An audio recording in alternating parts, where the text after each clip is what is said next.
করুণ জীব করে অনুক্ষণ, কৃষ্ণ নাম গুণ লীলা প্রধান স্মরণ। বলছেন কাহার স্মরণ জীব করে অনুক্ষণ, ভগবান মানে জীব কার কথা স্মরণ করবে? তো সেখানে উত্তরে কি বললেন? কৃষ্ণ নাম গুণ লীলা প্রধান স্মরণ। চিন্তন স্মরণ কি হবে?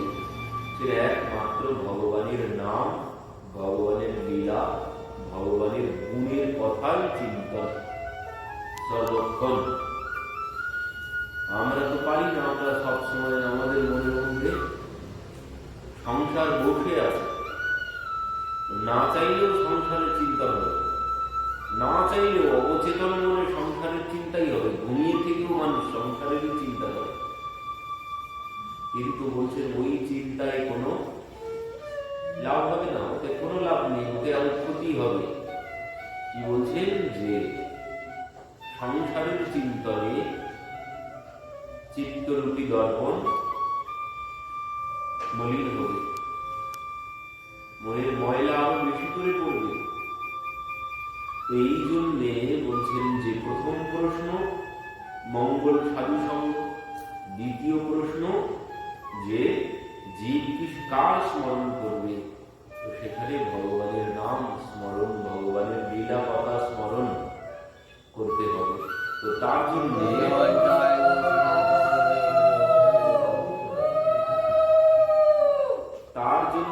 যে আমি যে ভগবানের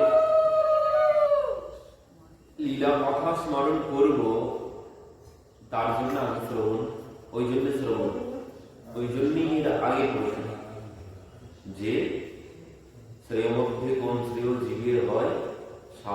তো সাধু সঙ্গ। সাধু সঙ্গ না হলে শ্রবণ কীর্তন শ্রবণ হবে না, লীলা স্মরণ করতে পারবো না। ভগবানের নাম গুণ লীলা যে স্মরণ করবো আমি, তার জন্য আমাকে আগে সাধু সঙ্গে ভগবানের লীলা কথা শ্রবণ করতে হবে।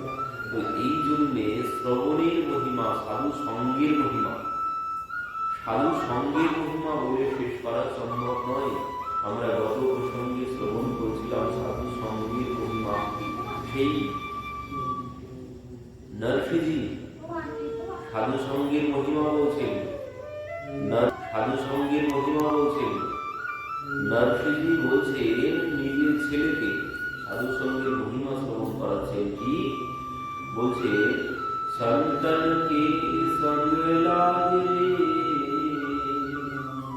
तेरी अच्छी बनेगी, संतन के संग होए हृदय पवित्र जैसे गंगा की निर्मल तरंग रे।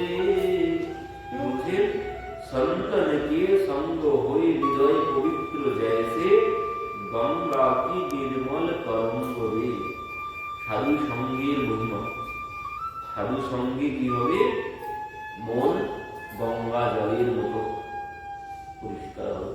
আর গঙ্গা জলের মতো স্বচ্ছ জল কিন্তু আর নেই, যত ওতে কোনো ফিল্টার লাগবে না, ও বাড়িতে রেখে দিলেই ও ফিল্টারের থেকেও বেশি নির্মল পরিষ্কার হয়ে যাবে। তো বলছেন তো মনটাও তো অমন নির্মল হতে হবে। এই জন্যে বলেছেন নির্মল মনজন সো মোহি পাওয়া, মোহে কপট ছল ছিদ্র না ভাবা। কে ভগবানকে পাবে? ভগবানকে সেই পাবে যার মনটা অমন গঙ্গা জলের মতো নির্মল হয়েছে। কবিরা মন নির্মল ভয়, স্বয়ং ভগবান বলছেন যে কবিরা তোমার মন এই গঙ্গা বলছে, এই দেখো এই গঙ্গা জলের মতো তোমার মনটা নির্মল হয়ে গেছে। আর এই জন্য ভগবান কি করছেন? ভগবান বসে বসে কবির দাসজির নাম জপ করছে। কবির দাসজি যেখানে বসে বসে ভগবানের নাম জপ করে, কবির দাসজি এসে দেখছেন সেখানে কেউ যেন বসে আছে আগে থেকে। তো গিয়ে দেখছেন কে? কেউ না, স্বয়ং ভগবান বসে বসে কবির দাসজির নাম জপ করছেন। তো কবির দাসজি বলছেন প্রভু হায় হায়, তুমি এ কি করছো? আমার মতো অধমের নাম তুমি কেন জপ করছো? তো সেখানে ভগবান বলছেন কবিরা মন নির্মল ভয় জैसे गंगा नील पाछे पाछे हरि फिरे कहते कবিরা কবির। যে কবিরা মন নির্মল ভয়, এই কথাটি ভগবানের কথা। কবিরা তোমার মন এই গঙ্গা জলের মতো নির্মল হয়ে গেছে। তো এই জন্যে যার মন এমন নির্মল ভক্ত যিনি, আমি কি করি, ভক্ত যেমন আমার নাম জপ করে, আমিও ঠিক তেমন ভক্তের নাম সদা সর্বক্ষণ জপ করি। ভগবানের তো অন্য কাজ নেই, ভগবানের কাজ হচ্ছে ভক্তের নাম জপ করা। তিনি বসে বসে ভক্তের যেমন কাজ ভগবানের নাম জপ করা, ভগবানও বসে বসে ভক্তের নাম জপ করেন। সাধু সঙ্গ করলে কি হবে, মন গঙ্গা জলের মতো নির্মল হয়ে যাবে। আর কি বলছে, সন্তানকে সঙ্গ দূর মানিক বিকার ভাগে চিত্ততে চড়ত রাম রঙ্গরে। সাধু সঙ্গের মহিমা, সাধু সঙ্গ করলে কি হবে, বলছেন সন্তকে সঙ্গ দূর মানিক বিকার ভাগে।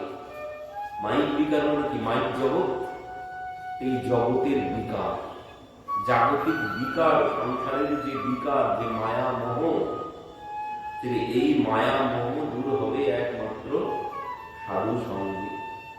যে মোহ অর্জুনের দূর হলো গীতা শ্রবণ করে, যে মোহ অর্জুনের গীতা শ্রবণ করে অর্জুনের মোহ দূর হলো। অর্জুন হচ্ছে নষ্ট মোহ স্মৃতির লব্ধা, যে আমার মোহ সম্পূর্ণরূপে নষ্ট হয়েছে তোমার কৃপায়। তো অর্জুনের মোহ নষ্ট হয়েছে ভগবানের কৃপায়। আর আমাদের মোহ নষ্ট হবে কি করে, আমাদের মোহ নষ্ট হবে ওই সাধু সঙ্গে, ওই সাধু সঙ্গেই আমাদের মোহ নষ্ট হবে। সাধু সঙ্গ ছাড়া এই সংসারের মোহ কিছুতেই নষ্ট হওয়া সম্ভব নয়। এই জন্যে একমাত্র সাধু সঙ্গই জীবের কল্যাণের পথ। আরো কি বলছে, संतन के संग में नारायण प्रसन्न रहे, संत मोदित हरि के छंद रे। বলছেন ভগবান প্রসন্ন হন সাধু সঙ্গ করলে, জীবের প্রতি ভগবান অতি প্রসন্ন হন। তো এই জন্য বললেন একমাত্র কল্যাণের পথ সাধু সঙ্গ। সাধু সঙ্গ ছাড়া মাইক বিকার, মনের বিকার কিছুতেই স্থিতোষ্ণী। অর্জুন বলছেন আমি স্থিতোষ্ণী, মানে আমার মন স্থির হয়ে গেছে, মন স্থির হবে।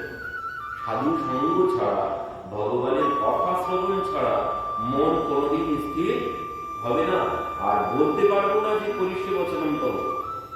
অর্জুন বলছেন যে করিষ্যে বচনম তব, তুমি যা বলবে আমি তাই করবো। তো আমাদেরও প্রতিজ্ঞা করা উচিত। কখন প্রতিজ্ঞা করব, আমরা যখন সাধু সঙ্গ শ্রবণ করব, সাধু সঙ্গে যে উপদেশ শ্রবণ করব, সেই উপদেশ শ্রবণ করে যদি বলতে পারি যা শ্রবণ করলাম সেই মতো চলবো, কখন বলতে পারবো, যতক্ষণ না মন স্থির, ওই বিকার যতক্ষণ না মন থেকে কাম ক্রোধ লোভ মোহ মদ মাৎসর্য যতক্ষণ না যাচ্ছে, ততক্ষণ আমার মন স্থির হচ্ছে। স্থিতোষ্ণী আমি যতক্ষণ না হতে পারছি, ততক্ষণ শাস্ত্রের অনুশাসন আমি মানতে কিছুতেই পারব। তো তার জন্য সাধু সঙ্গ ছাড়া কোনো পথ নেই। কি বললেন, जब বহু কাল করিয়ে সৎসঙ্গ, তব হই সব সংশয় ভঙ্গ। जब বহু কাল করিয়ে, বহু কাল ধরে সাধু সঙ্গ করতে হবে। পিবতম ভাগবতম রসমালয়ম মুহুরহ রসিকা ভুবি ভাবুক। ভাগবত বলছে পিবত ভাগবতম রসমালয়ম, এই ভাগবত রূপী রস সর্বক্ষণ পান করতে থাকো। মুহুরহ রসিকা ভুবি ভাবুক, পান করতে করতে পান করতে করতে বললেন जब বহুকাল, তুলসীদাস বলছে जब বহুকাল করিয়ে সৎসঙ্গ, যখন বহুকাল ধরে এই কথা শ্রবণ করবে, সাধু সঙ্গ করবে, তখনই তোমার মন স্থির হবে। ওই মনের বিকার, মনের মধ্যে যে বিকার আছে, ওই সমস্ত বিকার সব তোমার দূর হয়ে যাবে। আর যখন বিকার চলে যাবে, তখনই তুমি বলতে পারবে যে আমি করিষ্যে বচনম তব। গুরুদেবের যে উপদেশ কখন পালন করব, যতক্ষণ না মন স্থির হচ্ছে। হে গুরুদেব, আপনার উপদেশ মতো আমি চলবো। চলতে পারবো কখন, যতক্ষণ না মনের বিকার দূর হচ্ছে, ততক্ষণ আমি শাস্ত্রের অনুশাসন মানতে পারবো না। তো তার জন্যই বললেন একমাত্র সাধু সঙ্গ করে যেতে হবে। সদা সেব্য সদা সেব্য। তো আরো একটু প্রশ্ন আছে, এখানে সমস্যা আছে, সেটি হচ্ছে সাধু সঙ্গ আবার কেউ চাইলেও করতে পারে। সাধু সঙ্গ আমি ইচ্ছা করলেই সাধু সঙ্গ সম্ভব নয়, চাইলেও কেউ সাধু সঙ্গ করতে পারে না। সবাই সাধু সঙ্গ করতে পারে না, সবার দ্বারা সম্ভব নয়। বলছেন কোটি জন্ম সমুত্তীর্ণ পুণ্যে নৈব দুর্লভতে, কোটি জন্মের পুণ্য সঞ্চিত না হলে ভাগ্যোদয়েন বহু জন্ম সমর্জিতেন সৎসঙ্গ মঞ্চল হতে পুরুষ জলা হই।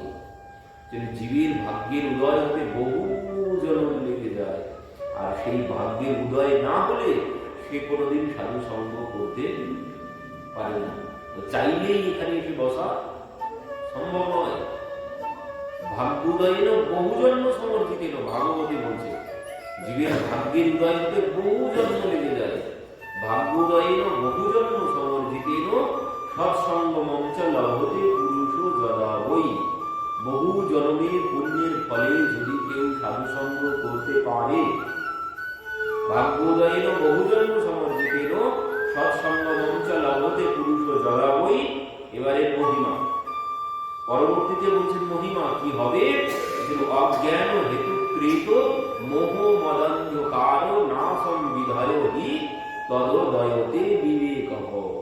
এই ওই মাইক বিকার না গেলে বিবেক জাগ্রত হবে। বিবেক জাগ্রত হতে গেলে আগে বিকার দূর করতে হবে, মানে রোগ আগে দূর করতে হবে। বিকার হচ্ছে রোগ, এই বিকার যতক্ষণ না দূর হচ্ছে ততক্ষণ আমার বিবেক জাগ্রত হচ্ছে না। বিবেক কি? বিবেক হচ্ছে কোনটি করা উচিত কোনটি করা উচিত নয় জানার পরে আগে জানতে হবে। বিবেক না হলে আমি জানতে পারবো না যে আমার এটি করা উচিত এটি করা উচিত নয়। আর এই বিবেক না হলে আমি ওই উচিতটাকে গ্রহণ অনুচিতটাকে বর্জন, এ কিছুতেই সম্ভব না। এ কিছুতেই করিষ্ঠ বচন তো আমি বলতেই পারবো না যে আমি তোমার কথা মতো চলবো। অর্জুন বলছেন ভগবানের কাছে, বললে আমি তাই করবো। তো আমি কখন বলবো? যখন আমার বিবেকের উদয় হবে। বিবেক ছাড়া আমি কিছুতেই শাস্ত্রের শাসন কিছুতেই মানতে পারবো না। তো কি বললেন? ভাগ্যোদয়েন বহু জন্ম সমর্জিতেন সৎসঙ্গ মঞ্চ লভতে পুরুষ যদা বই। ওই অজ্ঞান হেতুকৃত মোহ, অজ্ঞান হেতুকৃত মোহ, এই যে মাইক বিকার, বিকার কিসের জন্য? অজ্ঞানতার জন্য। এই কাম ক্রোধ লোভ মোহ মদ মাৎসর্য এ কিসের জন্য আছে? কিসের জন্য আছে? এ আমার অজ্ঞানতার জন্য। এই বিকার আমার অজ্ঞানতার জন্য। অজ্ঞানতা যখন দূর হবে তখন এই সমস্ত বিকার সব চলে যাবে। এই অজ্ঞানতা দূর হবে কোথা থেকে? এই অজ্ঞানতা দূর হবে একমাত্র সাধু সঙ্গ। সাধু সঙ্গ ছাড়া কিছুতেই অজ্ঞানতা দূর হবে না। আর অজ্ঞানতা যদি দূর না হয় কল্যাণ কিছুতেই সম্ভব নয়। আমি বলতেই পারবো না যে করিষ্য বচনং তব, আমি শাস্ত্রের শাসন কিছুতেই মানতে পারবো না। তো তার জন্য সাধু সঙ্গ। তো এবার বলছেন সাধু সঙ্গ পাবো কোথায়? সাধু সঙ্গ পাবো কোথায়? কারণ সাধু সঙ্গের বড় অভাব কলিযুগে। কলিযুগে সাধু সঙ্গের বড় অভাব। কলিযুগে সাধু সঙ্গ পাওয়া বড় কঠিন। কারণ কলি হচ্ছে কলের দোষ নিধে রাজ অস্তির যে কো মহাগুণ, মানে কলি দোষের রাজা।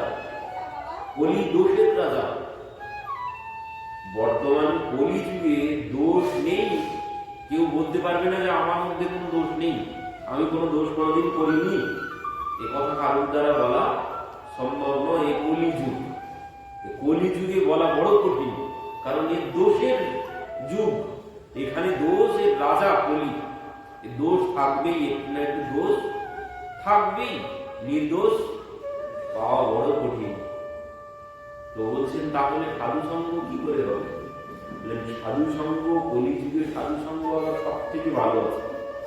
কলিযুগে সাধু সঙ্গ সব থেকে ভালো আছে। কেন? বলছিল বক্তার সঙ্গ করে লাভ হবে না। বক্তার সঙ্গ করে লাভ হবে না। লাভ কখন হবে? এই যে কথা শ্রবণ করছি তুলসীদাস, আমরা সঙ্গ করতে বসেছি কার? আমরা সঙ্গ করতে বসেছি রামানন্দ আচার্যজি। আমাদের কথা কোথা থেকে এলো? আমাদের কথা এলো রায় রামানন্দ সংবাদ আমরা শ্রবণ করছি, মানে মহাপ্রভু সেখানে শ্রোতা, বক্তা রামানন্দ আচার্যজি, আর আমরাও ঠিক ওইখানেই শ্রোতা। আমরা ওইখানকার শ্রোতা, এখানকার নয়। ওই ভেবে সাধু সঙ্গ করতে হবে। আমরা যখন যার কথা শ্রবণ করছি, তুলসীদাসজির কথা শ্রবণ করছি, মানে আমরা তুলসীদাসজির সঙ্গ করছি। এর থেকে বড় সাধু সঙ্গ আর নেই। এই জন্যে কথার মধ্যে যদি শ্লোক না থাকে, ও কথার কোনো মূল্য নেই। কথার মধ্যে যদি শ্লোক না থাকে, এই জন্যে মহাপ্রভু প্রথমেই বলেছেন পড়ো শ্লোক সাধ্যের নির্ণয়। সাধ্য মতো শ্লোক বলবে। শ্লোক ছাড়া কোনোদিন ভাগবত পাঠ হয় না। কেন হয় না? কারণ ওই ভাগবত পাঠে কোনো কল্যাণ হবে না। আমি যদি গল্প করে যাই, ও গল্পে কোনো কল্যাণ হবে না। আমি যখন ওই তুলসীদাসজির বাণী বলবো, তখনই তুলসীদাসজির সঙ্গ করা হয়েছিল। তুলসীদাসজির বাণী যখন বলবো, তখনই আমি তুলসীদাসজির সঙ্গ করব, আর সেই সঙ্গেই হবে কল্যাণ। আমি যদি আমার মতো বাংলা কথা বলে যাই, ওতে কল্যাণ হবে না। ও আমার সঙ্গ হয়ে যাবে, বক্তার সঙ্গ হয়ে যাবে। আমি যখন তাদের বাণী বলবো, তাদের সঙ্গ করা হবে, আর ওই সঙ্গটাই হচ্ছে প্রধান সঙ্গ। আর ওই সঙ্গ কলিযুগে সব থেকে বড় সাধু সঙ্গ। তো আমরা রায় রামানন্দ আচার্যজির সঙ্গ করতে বসেছি। এই হচ্ছে সব থেকে বড় সাধু সঙ্গ, বক্তার সঙ্গ নয়। এই জন্য বললেন এই সাধু সঙ্গেই জীবের কল্যাণ। কলির জীবের এই কথা শ্রবণেই, মানে এই কথাই হচ্ছে সব থেকে বড় সাধু সঙ্গ। এই সাধু সঙ্গেই জীবের একমাত্র কল্যাণ। তো এই বললেন এই সাধু সঙ্গ কখন হবে? বিনু হরি কৃপা মিলে নাহি সন্তা। ভগবানের কৃপা ছাড়া কোনদিন সাধু সঙ্গ সম্ভব নয়। হনুমানজি বলছে বিনু হরি কৃপা মিলে নাহি সন্তা। যেখানে ওই নিশিচর নিবাসা, হনুমানজি বলছেন এখানে তো ওই নিশিচর ছাড়া কোনো কিছু নেই। রাক্ষস লঙ্কায় গিয়ে বলছেন বিভীষণের চালের উপরে, ঘরের চালের উপরে বসে বসে প্রভাতে যখন বিভীষণ জয় শ্রীরাম বলে ঘুম থেকে উঠে বাইরে এসেছেন, তখন হনুমানজি বলছেন হায় হায়, এখানে প্রভুর ভক্তের সঙ্গ, এখানে তো নিশিচর নিবাসা, এখানে তো সব রাক্ষসরা থাকে, এখানে ভক্ত সঙ্গ কি করে? তো তখন হনুমানজি বলছেন সবই প্রভুর ইচ্ছা। বিনো হরি কৃপা মিলে নাহি সন্তা। ভগবানের কৃপা ছাড়া কোনদিন সাধু সঙ্গ সম্ভব নয়। ভগবান যদি কৃপা করেন তো ও রাক্ষসের মধ্যেও সাধু সঙ্গ হয়ে যায়। এই জন্য বলছেন যে ভগবানের কৃপা ছাড়া কোনদিন সাধু সঙ্গ সম্ভব নয়। এই জগতে সব থেকে বড় দুর্লভ বিষয় যদি কিছু থাকে, সেটি হচ্ছে এই সাধু সঙ্গ। সাধু সঙ্গই হচ্ছে সব থেকে বড় দুর্লভ বিষয়। এই জন্য বলছে একমাত্র কল্যাণ জীবের সাধু সঙ্গেই সম্ভব। পরবর্তীতে বললেন জীব কাহা স্মরণ নয়, জীব কার স্মরণ করবে? তাহলে ওই সাধু সঙ্গ প্রথমে করতে হবে।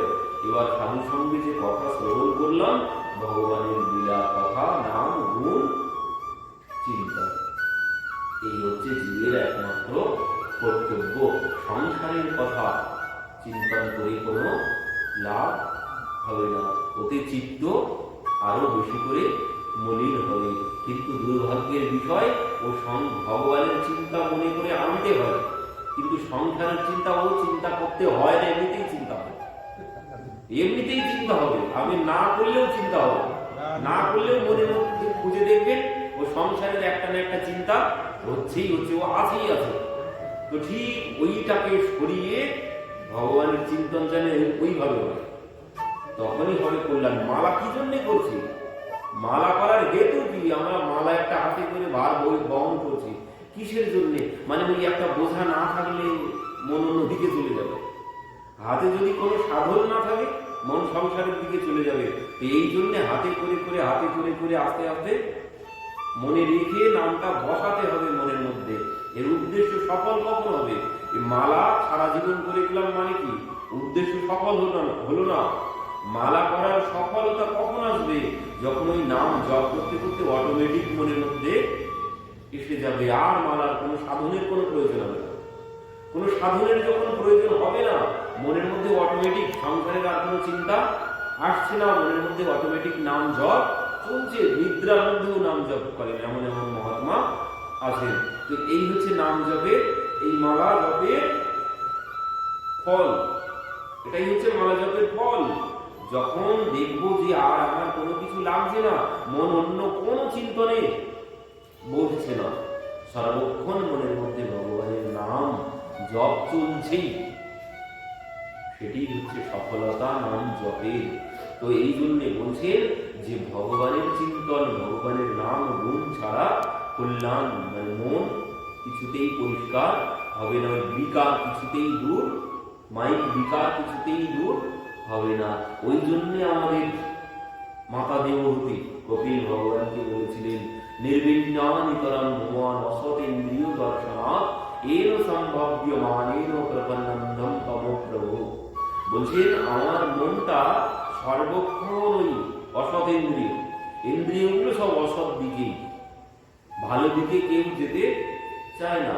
ভগবানের কথা শুনতে ভালো লাগে না, ভগবানের কথায় রস পাই না, ভগবানকে দর্শন করে আনন্দ পাই না। জগতের ওই জগৎ দেখে যতটা আনন্দ পাই, ভগবানকে দর্শন করে ওই আনন্দ পাই না। জগতের লীলা কথা শ্রবণ করে যে আনন্দ পাই, ভগবানের লীলা কথা শ্রবণ করে ওই আনন্দ পাই না।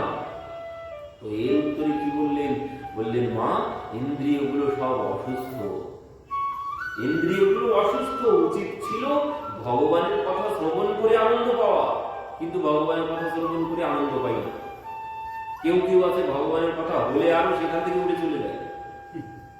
গল্প হচ্ছে, গল্প হতে হতে যদি ওই প্রসঙ্গ এসে যায়, ভগবানের কথা প্রসঙ্গ যদি এসে যায়, কয়েকজন উঠেই চলে যায়, এমন অবস্থা। কারণ সে শ্রবণ করতে পারে না। কেন? যিনি ইন্দ্রিয়গুলো সব রোগগ্রস্ত, এই জন্য সে ভগবানের কথায় আনন্দ পায় না, সংসারের কথাতেই আনন্দ পায়, ভগবানের রূপ দর্শন করে আনন্দ পায় না। আমাদের নয়নের কাজ কি? ভগবানকে দর্শন করা, ভগবানের রূপ দর্শন করা। সেই নলকুমার মণিগ্রীব বলেছিল বাণী গুণাম কথনে শ্রবণৌ কথায়াম হস্তৌ চ কর্মসু মনস্তব পাদয়োর্নঃ স্মৃত্বা শিরস্তব নিবাস জগৎ প্রণামে দৃষ্টি শতাংশ দর্শনে ভগবৎতরুণাম। যে বাণী গুণাম কথনে, এই বাণীতে ভগবানের কথা বলতে লজ্জা লাগে, ভগবানের নাম করতে গেলে লজ্জা লাগে। অনেকে বলে ও মনে মনে করলেই হবে। কারণ কি? কেন বলছে সে জোরে বলতে লজ্জা পায়? জোরে বলতে লজ্জা পায়, এই জন্য বলে মনে মনে করলেও হবে। মনে মনে তুই খেয়ে নাও, তাহলে মনে মনে খেলে কি পেট ভর্তি হবে? মনে মনে পেট ভর্তি হবে না। তো বলছেন ভগবানের নাম উচ্চারণ করতে গেলে লজ্জা লাগে। কেন? যেন বাণীও অসুস্থ, তো বাণীও অসুস্থ। তো বলছেন মাতা দেবহূতি বলছেন বাবা তাহলে সুস্থ কি করে হবে? সুস্থ হবে কি করে? ইন্দ্রিয়গুলো সুস্থ হবে কখন? তো তখন ওই কপিল ভগবানই একই কথা বলেছেন শতাঙ্ক সংজ্ঞান মনোবীর্য সংবিদ ভবন্তি হৃদি কর্ম রসায়ন কথা তজ্জ সনাদাস্য কবর্গবর্মণি শ্রদ্ধারতি ভক্তির অনুকরণেশ্বরী। সেখানে কি বললেন? শতাঙ্ক সংজ্ঞান মনোবীর্য সংবিদ, মানে ওই কথা শ্রবণ, ভগবানের কথা শ্রবণ করতে হবে সাধু সঙ্গে। তাহলে মা আস্তে আস্তে ইন্দ্রিয় যোগ সব তজ্জ সনাদাস্য কবর্গবর্মণি শ্রদ্ধা রতি ভক্তির অনুক্রমী শ্রুতি, মানে ক্রমে ক্রমে পায়জি ভব সিন্ধু কুল, মানে ক্রমে ক্রমে তুমি ধাপে ধাপে তুমি কল্যাণের পথে চলতে শুরু করবে কথা শ্রবণ করতে করতে। এই জন্য তুলসীদাসজিও বলছেন কি ভক্তি স্বতন্ত্র সকল গুণ খানি বিনু শত সঙ্গ না পাবহি প্রাণী। ভক্তি সকল গুণের খনি, ভক্তি এর মধ্যে সব গুণ আছে। যেখানে ভক্তি আছে সেখানে সব আছে, যেখানে ভক্তি আছে সেখানে সব আছে, কোনো কিছুর অভাব হবে। তো বলছেন তো সেই ভক্তি সম্পদ পাবো কি করে? তো সেই ভক্তি সম্পদ পেতে গেলে বললেন বিনু শত সঙ্গ না পাবহি প্রাণ। সৎসঙ্গ ছাড়া ওই ভক্তি সম্পদ কিছুতেই লাভ করা যাবে না। এই জন্য বললেন সাধু সঙ্গই একমাত্র কল্যাণ, কল্যাণের পথ। পরবর্তীতে বললেন শ্রবণ কীর্তন ভগবানের লীলা কথা গুণ স্মরণ হচ্ছে জীবের একমাত্র কর্তব্য। সংসারের কথা স্মরণ চিন্তন করে কোনো লাভ হবে না। ভগবানের লীলা কথা স্মরণ করতে হবে, ভগবানের নাম ভগবানের গুণের কথা সর্বক্ষণ চিন্তন করতে হবে, তাহলেই জীবের কল্যাণ সম্ভব, চিত্তরূপী দর্পণ মার্জিত হয়ে যাবে। পরবর্তী প্রশ্ন করেছেন এর মধ্যে জীবের কর্তব্য কোন ধ্যান? ধ্যান কিসের হবে? জীবের ধ্যান কর্তব্য, তো সেই ধ্যান কিসের ধ্যান করবে? তো সেখানে বলছেন উত্তরে রাধা কৃষ্ণ পদাম্বুজ ধ্যান প্রধান। ভগবানের চরণ, ভগবানের চরণের ধ্যান। কারণ কৃপা চরণ থেকেই লাভ হয়, কৃপা চরণ থেকেই লাভ হয়, অন্য কোথাও কৃপা পাওয়া সম্ভব নয়। আমার পরম শত্রু, আমি যদি তার চরণ দিয়ে ধরি, সে কোনোদিন আশীর্বাদ ছাড়া অভিশাপ দিতে পারবে না। তাই যে আমার যত বড় শত্রু হোক সর্বক্ষণ অভিশাপ দেয়, কিন্তু আমি তার চরণ ধরি, সে আশীর্বাদ ছাড়া কোনো দিন অভিশাপ দিতে পারবে না। তো এই জন্য কৃপা চরণ থেকে বর্ষিত হয়। তো চরণের ধ্যান, ভগবানের চরণের ধ্যান করতে হবে, তাহলেই কল্যাণ হবে। ভগবানের চরণে তুলসী প্রদান করতে হবে। কতগুলো? 108টি। যদি প্রত্যহ 108টি করে তুলসী পত্র সমর্পণ করতে পারি তাহলেই কল্যাণ। কিন্তু 108টি তো সম্ভব নয়, 108টি সম্ভব নয়। তো সেখানে কি করতে হবে? মানসিক ভাবে 2টি দিয়েই বলতে হবে 108টি নয়, এতেই ওই 108টি দেওয়ার ফল পাওয়া যাবে। 108টি তুলসী সমর্পণের ফল পাওয়া যাবে। মনে মনে 108টি সমর্পণ করতে হবে, কারণ এই চরণ কমল থেকেই কৃপা বর্ষিত হয়। তো সেই জন্য চরণের ধ্যান, অন্য কোনো অঙ্গের ধ্যান নয়। চরণ কমলের ধ্যানের মহিমা শুনুন। গয়াসুরের নাম শুনেছি না আমরা? গয়ায় যাই পিণ্ড দিতে। এই গয়াসুর প্রথমেই সাধু সঙ্গ যেখানে শ্রেয় করলাম, তো ওখান থেকেই আসছে, এই পর্যন্তই আসবে, সবকটি এর মধ্যে আছে। প্রথমে এখানে সাধু সঙ্গেই জীবের কল্যাণ, পরবর্তীতে নাম ভগবানের লীলা কথা চিন্তন নাম, এটাই হচ্ছে জীবের কল্যাণ। এবার ধ্যান, এই 3টি প্রসঙ্গই এক জায়গায় আছে এর মধ্যে।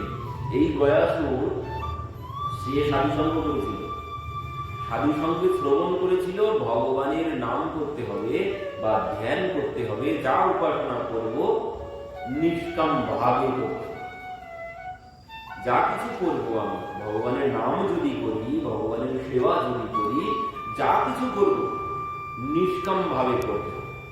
আর এটি হচ্ছে একমাত্র মানব জীবনের উদ্দেশ্য। অসুর সে, অসুর হয়েও সে সেই উদ্দেশ্য মেনে নিয়েছে।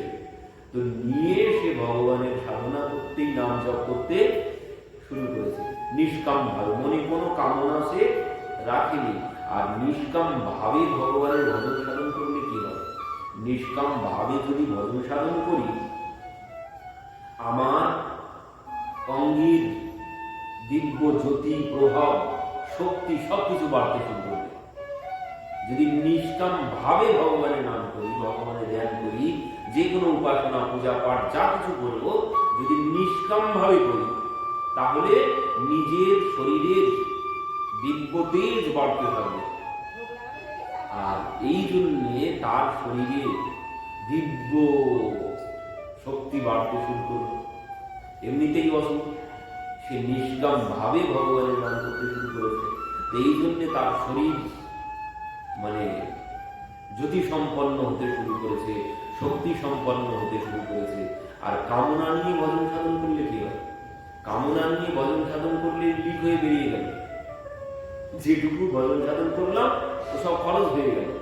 যদি কামনা না থাকে তখনই এটি সম্ভব। তো সেই অসুর সে নিষ্কাম ভাবে নাম জপ করতে শুরু করেছে, তার জন্য তার শরীর আস্তে আস্তে বৃদ্ধি পেতে শুরু করেছে।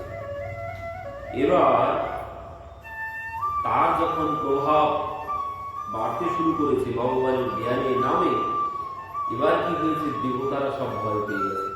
কারণ কেউ যদি ভগবানের সেবা করতে শুরু করে, ভগবানের নাম জপের প্রতি যদি কেউ বসে যান মন দিয়ে যদি আরাধনা করতে শুরু করে, তাহলে আগে দেবতারাই ভয় পান। কারণ যে ভগবানের ভক্ত হবে তার কাছে কোনো কিছু অসম্ভব না। সে যদি পরবর্তীতে ভগবানের কাছে যা চাইবে সে তাই পেয়ে যাবে। এবার দেবতারা ভাবে যদি আমাদের পথ চেয়ে নেয়, এই জন্যে কেউ যদি ভক্তি পথে চলতে শুরু করে, দেবতারা এসে বাধা দিতে শুরু করে। দেবতারা আগে চলে আসে বাধা দিতে। তো সে দেবতারা খুব চেষ্টা করেছে তার ভজন সাধনে বাধা দিতে, কিন্তু কিছুতেই তাকে বাধা দিতে পারলো না, তার ভজন ভঙ্গ করতে তারা কেউ পারলো না। তখন ব্রহ্মার কাছে গিয়েছেন সমস্ত দেবতারা, কি হবে, এ তো কোনো কিছু চায় না, আমরা দিতেও চেয়েছি, কিছু চাইনি, আমরা দিতেও চেয়েছি তাকে, সে কোনো কিছু চাইনি, তার ধ্যানও আমরা ভঙ্গ করতে পারলাম না। তো সে এখন আমাদের স্বর্গরাজ্য যদি চেয়ে বসে, ভগবানের কাছে যদি আমাদের স্বর্গরাজ্য চেয়ে বসে, আমরা যাব কোথায়? কারণ ভক্তের কাছে কোনো কিছু অসম্ভব নয়, ভগবানের কাছে যা চাইবে ভগবান সেটি দিতে বাধ্য। তো আমাদের স্বর্গরাজ্য যদি চেয়ে বসে, তো এই জন্য ব্রহ্মার কাছে যখন গিয়ে বলেছেন, ব্রহ্মা এসেছেন যে চলো দেখি, আমি দেখছি কেমন সে নিষ্কাম। তো ব্রহ্মা এসেছেন, বৎস বর চাও, তোমার সাধনায় আমি সন্তুষ্ট। এবার সে তো কোনো বর চাইছে না, তখন বলছেন যে আমার কোনো চাওয়া নেই। তখন ব্রহ্মা বাধ্য হয়ে বলছেন, দেখো তোমার যদিও চাওয়া না থাকতে পারে, চাওয়া আমার আছে। কি চাওয়া আছে? বলছেন, আমি, তুমি যে এতদিন নিষ্কাম ভাবে ভগবানের নাম করেছ, তাতে তুমি অত্যন্ত পবিত্র হয়ে গেছো। আমি যজ্ঞ করার মতো পবিত্র ভূমি খুঁজে পাচ্ছি না, আমি যজ্ঞ করব, যজ্ঞ করার মতো পবিত্র ভূমি খুঁজে পাচ্ছি না। তো আমি চাই তোমার অঙ্গের উপরে যজ্ঞ করতে। সঙ্গে সঙ্গে গয়াসুর শুয়ে পড়েছে পিঠের উপরে, ব্রহ্মা যজ্ঞ করতে শুরু করেছে। ব্রহ্মা ভেবেছিলেন যজ্ঞ করতে করতেই ও বশ হয়ে যাবে, পুড়ে ছাই হয়ে যাবে যজ্ঞের অগ্নিতে। 1000 বছর ধরে ব্রহ্মা যজ্ঞ করেছে গয়াসুরের পিঠের উপরে। গয়াসুর শুয়ে আছে, পিঠটা পেতে দিয়ে গয়াসুর শুয়ে আছে, ও সে নাম জপ করেই চলেছে, তার নাম জপ বন্ধ নেই, সে তার মতো নাম জপ করে চলেছে। আর ওদিকে তার ওই শরীর প্রসারিত হতে শুরু করেছে। ব্রহ্মা যজ্ঞ করছেন 1000 বছর ধরে। ব্রহ্মা 1000 বছর পর যে যজ্ঞ বিশ্রাম দিয়েছে, গয়াসুর উঠে বসে নাম করতে শুরু করেছে। ব্রহ্মা দেখে তো অবাক। ব্রহ্মা ভাবছেন, আমি তো ভেবেছিলাম কোনো চিহ্ন পাওয়া যাবে না, সব ভস্ম হয়ে যাবে, কিন্তু এর তো কিছুই হলো না। তখন তো সবাই চিন্তায় পড়ে গেল। দেবতারা ভাবছেন এখন করি কি? তো দেবতারা সবাই মিলে এসে ওই গয়াসুরকে চেপে পাতালে পাঠিয়ে দিতে চেয়েছে। সবাই মিলে এসে চেপে ভূমির নিচে পাঠিয়ে দেওয়ার চেষ্টা করেছে, কিন্তু কেউ পারল না। এর মধ্যে আবার একটি ঘটনা হয়েছিল, ওই যে ধর্মবতী শিলা, যে শিলার উপরে ভগবান চরণ রেখেছিল, ওই ধর্মবতী হচ্ছে মরিচি ঋষির পত্নী। যে শিলা, ধর্মবতী শিলা, ওটি হচ্ছে মরিচি ঋষির পত্নী। মরিচি ঋষির পত্নীকে অভিশাপ দিয়েছে যে তুমি শিলা হয়ে যাও। কারণ মরিচি ঋষি একদিন দুপুরবেলা ভোজনের পর পত্নীর কোলে মাথা রেখে ঘুমাচ্ছিল। এমন সময় ব্রহ্মা এসেছে। ব্রহ্মাকে দেখে এ তো পতিকে কোল থেকে নামিয়ে দিয়ে দাঁড়িয়ে পড়েছে। এবার যেই কোল থেকে নামিয়ে দিয়েছে পতিকে, ঘুম ভেঙে গেছে। আর যেই ঘুম ভেঙেছে, সঙ্গে সঙ্গে অভিশাপ দিয়েছে, তুমি আমার নিদ্রায় ব্যাঘাত ঘটালে। তো সঙ্গে সঙ্গে অভিশাপ দিলেন, তুমি শিলা হয়ে যাও। তো সে ওই ধর্মবতী শিলা হয়ে গেল। তো সেই শিলা গয়াসুরের মাথায় দেবতারা সবাই মিলে এনে চাপিয়েছে, তবুও তাকে নিচে বসিয়ে দিতে পারেনি। ব্রহ্মাকে বললেন, ব্রহ্মাও গিয়ে চাপাচাপি করে অনেক দেখেছেন, কিছুই হয়নি। পরবর্তীতে সবাই মিলে ভগবানের কাছে গেলেন, প্রভু তুমি ছাড়া কোনো পথ নেই। এই অসুরে তপস্যা করে চলেছে, পরবর্তীতে কি চাইবে তার তো কোনো ঠিক ঠিকানা নেই, তো প্রভু এর থেকে তুমি আমাদেরকে রক্ষা করো। তো তখন ভগবান এসে ওই শিলার উপরে চরণ রেখেছে, ওই শিলার উপরে চরণ রেখেছে। চরণ রেখে বলছেন গয়াসুরকে যে চাও, তুমি কি চাও বলো, তুমি কি চাও বলো। তখন গয়াসুর বলছেন, প্রভু কি আর চাইবো, চাওয়ার আগেই তো সব পেয়ে গেছি, চাওয়ার আগেই তো সব পেয়ে গেছি, আর কোনো কিছু চাওয়ার নেই। কেন, কি পেয়েছো? বলছেন, প্রভু তোমার চরণটাই তো সব থেকে বড় সম্পদ, তো সেই চরণ আমি পেয়ে গেছি, আর কোনো কিছু চাওয়ার থাকে আমার, আর কোনো কিছু চাওয়ার নেই। ভগবান বলছেন, আমি অত্যন্ত প্রসন্ন হলাম তোমার এই কথাতে, তো তুমি চাও, তুমি চাও, কিছু একটা চাও। তখন বলছেন, প্রভু আমি এই চাই তোমার কাছে কি, প্রভু যে চরণ তুমি দিয়েছো আমার মস্তকের উপরে, এই চরণ যেন কোনদিন, এই চরণের চিহ্ন যেন নিশ্চিহ্ন না হয়ে যায়, এই চিহ্ন যেন এভাবেই থেকে যায়। ভগবান বললেন, তথাস্তু, তাই হবে। যুগ যুগ ধরে তোমার মস্তকের উপরে ওই শিলা, ওই ধর্মবতী শিলা চাপানো আছে মস্তকের উপরে, ওই শিলার উপরে ভগবানের চরণ চিহ্ন। ভগবান বললেন, যুগ যুগ ধরে আমার এই চরণ চিহ্ন থেকে যাবে, এ চিহ্ন কিছুতেই নিঃশেষ হবে না। আর আমি আশীর্বাদ দিচ্ছি, ওই তোমার শরীর যত বিস্তৃত হয়েছে গয়া ক্ষেত্র জুড়ে, যেদিকে বসিয়ে দিয়েছেন, তো এই শরীর যত বিস্তৃত হয়েছে, এই এর মধ্যে তোমার এই অঙ্গের সীমানার মধ্যে যে এসে তর্পণ শ্রাদ্ধ করবে যার উদ্দেশ্যে, সে আমার ধাম গমন করবে। এই আশীর্বাদ দিয়ে ভগবান সেখান থেকে চলে গেলেন। তো এই যে গয়াসুর বলছেন যে প্রভু তোমার চরণটাই হচ্ছে সব থেকে বড় সম্পদ, এর উপরে আর কোনো সম্পদ নেই। তো এই জন্য বলছেন, রামন্দ্রচর্যজিও রাধা কৃষ্ণ পদাম্বুজ ধ্যান প্রধান চরণ কমল কি ভক্তি বুঝিয়ে। চাওয়া এটাই হবে, প্রভু তোমার চরণের ভক্তি, চরণের ভক্তি চাই, অন্য কোনো কিছু চাই না।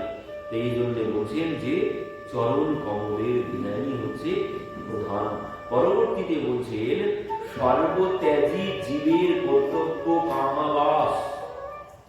সব ত্যাগ করে জীব কোথায় বাস করবে? মহাপ্রভু বললেন, তো উত্তরে কি বললেন? ব্রজ ভূমি বৃন্দাবন যাহা লীলা রাস। জীবের বাসস্থান কোথায় হবে? জীবের বাসস্থান হবে ব্রজ ভূমি বৃন্দাবন, বৃন্দাবনের যাহা লীলা রাস, সেখানেই হবে জীবের বাস, এখানেই বাস করতে হবে। মানে এই কুরিয়াত বাসন ব্রজে সদা, সর্বক্ষণ ব্রজে বাস করতে হবে। কিভাবে? বলছেন ওই মানসিক ভাবে, ওখানে গিয়ে জায়গা জমি কিনে ঘর বাড়ি করতে হবে না, বাস করতে হবে। মনটা সর্বক্ষণ বৃন্দাবনে বাস করবে। কোথায়? ওই রাস লীলার মন্ডলীর মধ্যে, রাস লীলার মন্ডলীর মধ্যে, মানে রাস লীলার মধ্যে বাস করতে হবে সর্বক্ষণ। কেন? বলছে ওই সংসারে বাস করে কোনো লাভ হবে না। অসার খলু সংসার দুঃখ রূপী বিমোহক। এখানে অসার সংসার, এখানে কোনো সার নেই, আছে কি? দুঃখ রূপী বিমোহক। এখানে শুধুমাত্র দুঃখই আছে। এর মধ্যে যদি বাস করো, এ তো অসার, কোনো সার নেই, আর দুঃখটাই, পরিশেষে দুঃখটাই পাবে। এখানে আর অন্য কোনো কিছু নেই। এটাই হচ্ছে সংসারের সার, ওই দুঃখটাই হচ্ছে সংসারের একমাত্র সার। তো এই জন্য বললেন বাস করতে হবে কোথায়? সর্বক্ষণ বৃন্দাবনের রাস মন্ডলী বাস করতে হবে। তো এই জন্যই বললেন, এ সুখ অনিত বিচার বাস বৃন্দাবন কিন। যে এই সংসার অনিত্য জেনে সর্বক্ষণ বৃন্দাবনে বাস করো, ও বাড়িতে 3 তলা 4 তলা ফ্ল্যাটে বাস করে কোনো লাভ হবে না। যেখানেই থাকো সদা মানসিকভাবে ওই বৃন্দাবনে বাস করতে হবে, তাহলেই জীবের একমাত্র কল্যাণ। তো পরবর্তী প্রশ্ন করেছেন, শ্রবণ মধ্যে জীবের কোন শ্রেষ্ঠ শ্রবণ? এবার শ্রবণ ব্যবহার করেছে। শ্রবণ মধ্যে জীবের কোন শ্রেষ্ঠ শ্রবণ? শ্রেষ্ঠ শ্রবণের মধ্যে আবার শ্রেষ্ঠ কোনটি? যা শ্রবণ করছি সবই তো শ্রেষ্ঠ, কিন্তু বলছেন তবুও যে কোনটি শ্রবণ মধ্যে জীবের কোন শ্রেষ্ঠ শ্রবণ, সেখানে উত্তরে কি বলছেন? রাধা কৃষ্ণ প্রেম কেলি কর্ণ রসায়ন। শ্রবণের মধ্যেও আছে শ্রেষ্ঠ প্রসঙ্গ। শ্রেষ্ঠ প্রসঙ্গ একমাত্র রাধা কৃষ্ণের প্রেম লীলা, এটাই হচ্ছে একমাত্র শ্রেষ্ঠ শ্রবণ। যদি কথা যায় সর্বক্ষণ ভগবানের প্রেম লীলা মানে রাসলীলায় ওই বাসও করতে হবে, রাজমণ্ডলেই ওই চিন্তন হবে, ওই রাসের চিন্তা। তার জন্যেই ওই পিতামহ ভীষ্মদেব মৃত্যুকালে রাসের চিন্তন করতে করতে নিজের শরীর ত্যাগ করেছে। রাস যদি খারাপ কিছু হবে, আমরা জগতে যেভাবে ব্যাখ্যা করি, ভগবান করলে দোষ নেই, আমরা করলে দোষ, তো সেই যদি হয় কেউ মৃত্যুকালে ওই চিন্তন করবে? কারণ মৃত্যুকালে পিতামহ ভীষ্মদেব তিনি ব্রহ্মচারী, পিতামহ ভীষ্মদেব তার যে স্তুতি আছে, ইতিমতির উপকল্পিতা বিতৃষ্ণা, যে আমার বিতৃষ্ণা, ইতিমতির উপকল্পিতা বিতৃষ্ণা, তো সেখানে যে স্তুতি করেছেন সেই স্তুতিকে তিনি সব শেষে ওই রাসলীলায় চিন্তন, রাসলীলার কথা বলেছেন। রাসলীলার কথা চিন্তন করতে করতে তিনি শরীর ত্যাগ করেছেন। এই জন্যেই বলছেন যে একমাত্র ভগবানের প্রেম লীলা কথা মানে রাসলীলা প্রসঙ্গই চিন্তন সর্বক্ষণ করতে হবে। এটি হচ্ছে সর্বশ্রেষ্ঠ প্রসঙ্গ।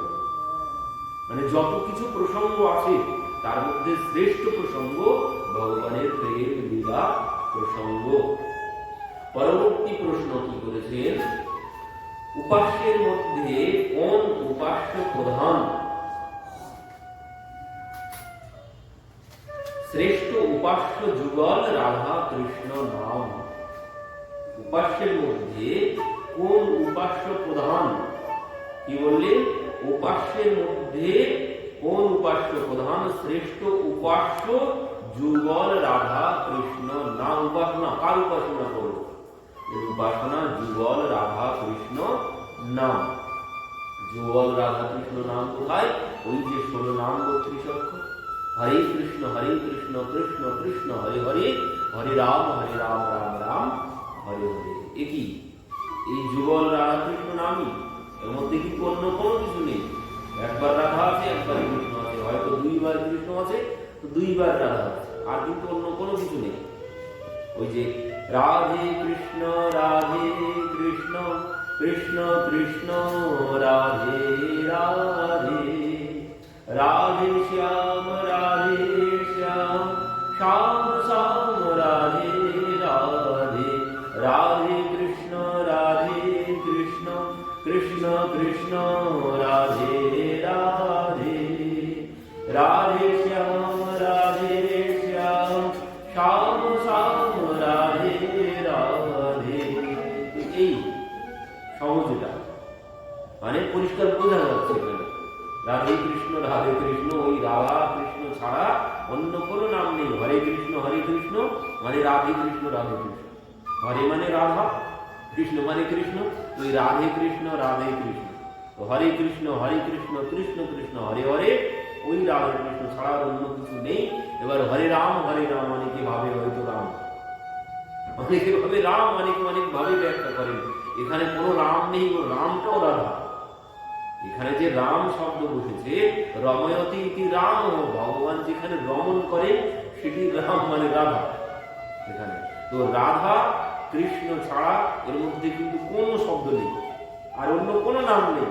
রাধা কৃষ্ণ নাম ছাড়া, যুগল নাম ছাড়া অন্য কোনো কিছু নেই। তুই এই নামের উপাসনাই হচ্ছে জীবের একমাত্র উপাসনা, যুগল রাধা কৃষ্ণ নাম। কেন?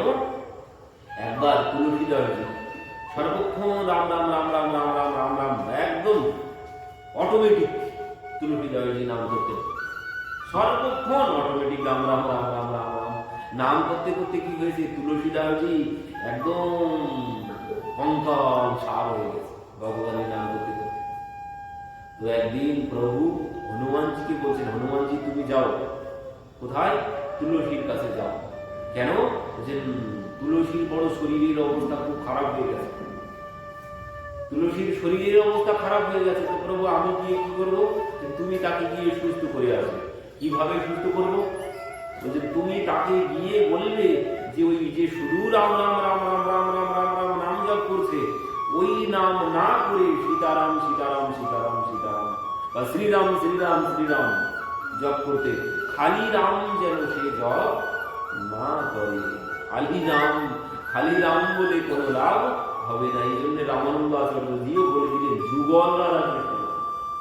যুগল রাধাকৃষ্ণ নামই হচ্ছে একমাত্র উপাস্য।